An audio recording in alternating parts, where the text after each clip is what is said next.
जी वो मिठाई लेके बैठी होगी माँ जी कि गुरुजी को खिलाऊंगी, काम बना कुछ, को मिठाई लेकर के बैठी हैं माँ जी कि गुरुजी को खिलाऊंगी, काम बना कुछ। आ जाओ। आ जाओ।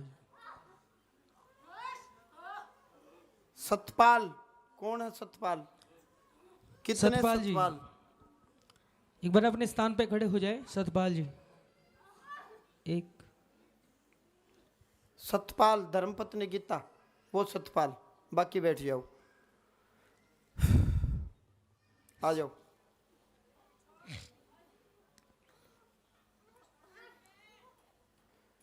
सीताराम सीताराम जय राम बोलेंगे सच्चे दरबार की, श्री बालाजी महाराज की। लाओ, वाह क्या काम बना है।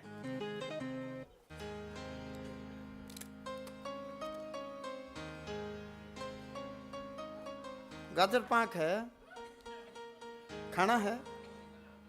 अच्छा तो क्या आशीर्वाद देना पड़ेगा। अच्छा सच्चे दरबार की, श्री बालाजी महाराज की, बोलो प्रेतराज सरकार की, बोलो भैरव बलवान की, बोलो समाधि वाले बाबा की, बोलो गुरुदेव भगवान की, बोलो सीताराम भगवान की, बोलो सच्चिया जोता वाली माता तेरी सदा ही जय हो। बोलो सच्चे दरबार की। बड़ा सुंदर अद्भुत है। किस खुशी में? मेरी बिटिया है ना एओ बनी है अब, एडमिनिस्ट्रेटिव ऑफिसर, प्रशासनिक अधिकारी। वाह गजब।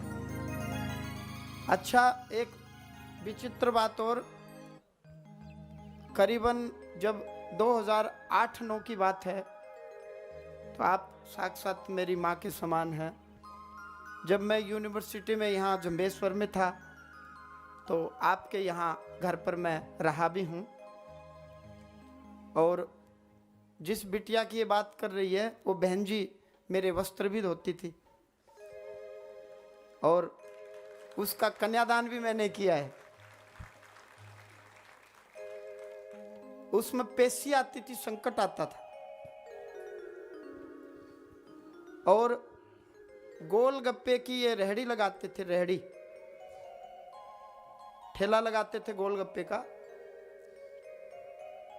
दूध जितना भी अब आता था नहीं आता था वो गुरुजी ने पिला देते थे। घर में एक कूलर मेरे को आज भी याद है, और वो कूलर मेरे ऊपर लगा दिया और तपते थे। घर में बहुत भयंकर कष्ट था। अच्छा अब खाने के लाले पड़ रहे, अब रेडी लगाओ, गोलगप्पे दिन में उतारो, शाम में बेचो, बिक गए तो भाई पैसे आगे, ना तो चलो मेरे भाई, भूखे रहो रुखे रहो जैसे भी रहो। समय बीतता गया। मैंने अखंड ज्योत भी प्रज्वलित करवा दी अपने हाथ से। मैं बोला ये ज्योत की सेवा करना, घी की। अब अखंड ज्योत में घी भी लगे, लेकिन उन्होंने भक्ति मार्ग का त्याग नहीं किया।